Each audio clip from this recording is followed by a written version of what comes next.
Olá, pessoal! Meu nome é Scarlett Maciel e sejam muito bem-vindos à nossa aula de revisão da apostila 3 de Química.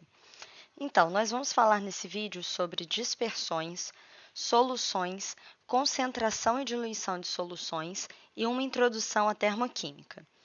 Começando por dispersões, que são misturas compostas por disperso e pelo dispersante, e essas misturas poderão ser classificadas de acordo com o tamanho das partículas dispersas.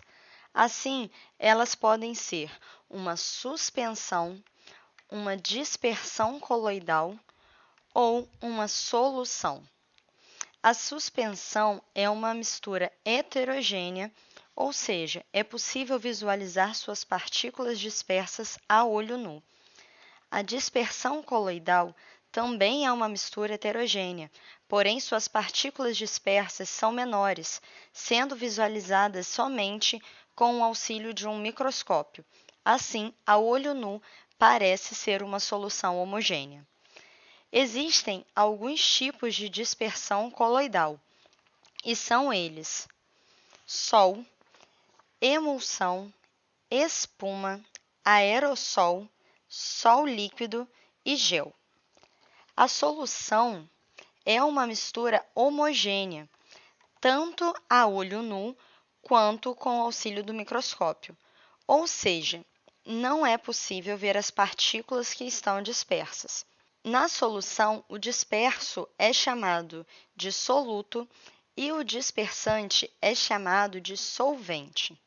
As partículas do soluto podem ser tanto átomos, quanto íons, quanto moléculas. E a apostila ela comenta também sobre o efeito Tyndall, que ocorre quando a dispersão da luz causada pelas partículas coloidais.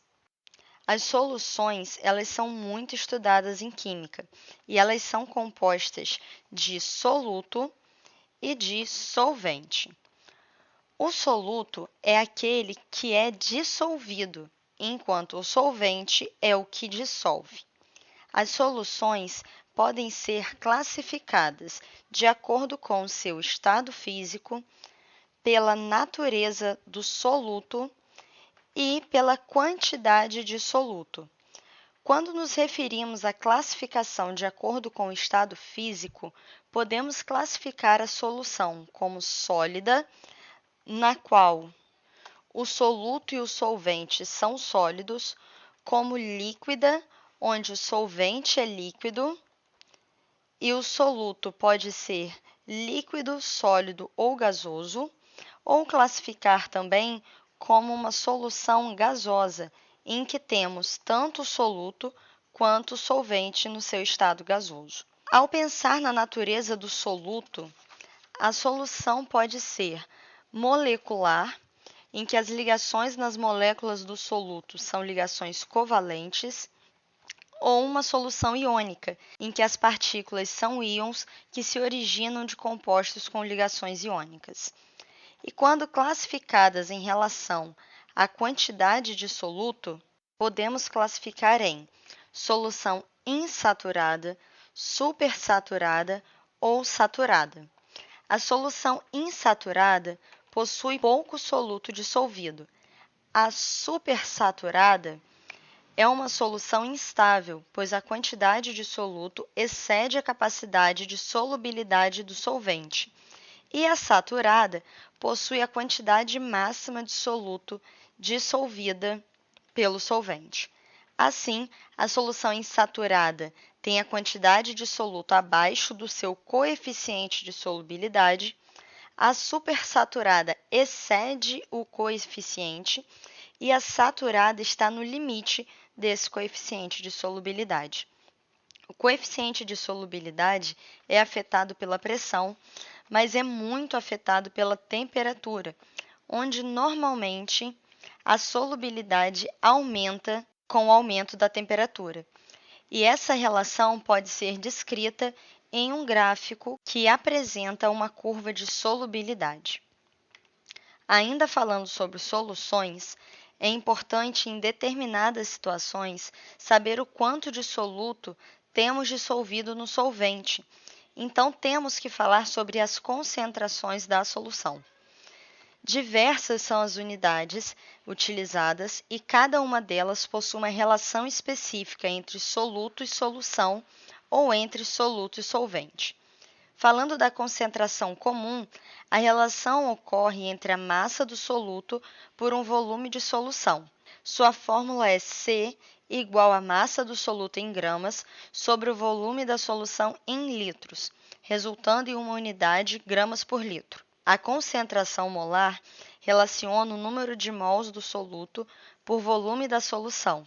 Sua fórmula, então, é molaridade igual a N, que é o número de mols do soluto, dividido pelo volume em litros, ou, como o número de mols é igual à massa dividida pela massa molar, podemos dizer que a molaridade é igual à massa do soluto em gramas dividida pela massa molar vezes o volume da solução, e a sua unidade será mol por litro. O título em massa ou porcentagem em massa é a relação da massa do soluto pela massa da solução, que é a massa do soluto mais a massa do solvente, que devem estar sempre na mesma unidade. Para transformar em porcentagem, basta multiplicar por 100.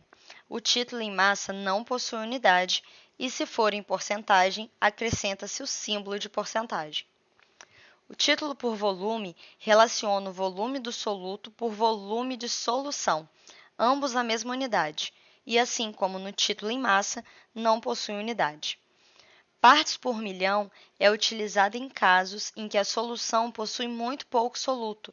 Assim, relaciona uma parte do soluto em 1 milhão de partes de solução, e a sua unidade é o ppm.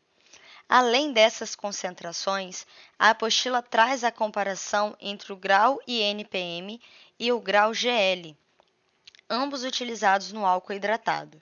O grau INPM considera a porcentagem em massa do álcool na água, enquanto o grau GL considera a porcentagem em volume do álcool na água. Às vezes, é necessário diminuir a concentração de uma solução para que ela possa ser utilizada. Assim, diluir uma solução vai consistir em adicionar solvente a uma solução sem alterar a quantidade de soluto presente, gerando uma redução na concentração. Para calcularmos a concentração final, temos que saber a concentração e o volume iniciais e o volume final da solução após a adição do solvente. Então, utilizamos a fórmula concentração inicial vezes o volume inicial é igual a concentração final vezes o volume final. Essa relação surge quando consideramos a massa do soluto sem alteração. Então, se a concentração é igual à massa sobre o volume, a massa é igual à concentração vezes o volume, tanto no início quanto no final, permitindo então a igualdade que existe na fórmula. E, seguindo para a última aula da apostila, vamos falar sobre introdução à termoquímica. O primeiro passo a se compreender é que os processos podem liberar ou absorver calor. Quando o processo libera energia em forma de calor, ele é chamado de exotérmico e possui um ΔH menor do que zero, ou seja, negativo. Quando o processo absorve energia na forma de calor, ele é chamado de endotérmico, possuindo um ΔH positivo, maior do que zero. As mudanças de estado físico de uma substância, embora processos físicos e não reações químicas, também apresentam variação de entalpia. Assim, quando há uma redução na temperatura da substância, é um processo também exotérmico, pois o calor está sendo liberado para o meio. Isso acontece na sublimação, em que uma substância passa do estado gasoso para o sólido, na condensação, que passa do gasoso para o líquido, e na solidificação, que passa do líquido para o sólido. Nos processos de mudança de estado físico endotérmicos, ocorre um aumento da temperatura, pois a substância está absorvendo o calor do ambiente. Isso vai ocorrer nos processos de sublimação, mas com a passagem de sólido para o estado gasoso, na fusão com a passagem de sólido para líquido e na vaporização, que é a passagem de líquido para o estado gasoso. Bom, pessoal, assim nós terminamos a nossa revisão. Não deixem de estudar os materiais disponibilizados pelo seu professor. Muito obrigada por ficarem até aqui. Bons estudos e até a próxima!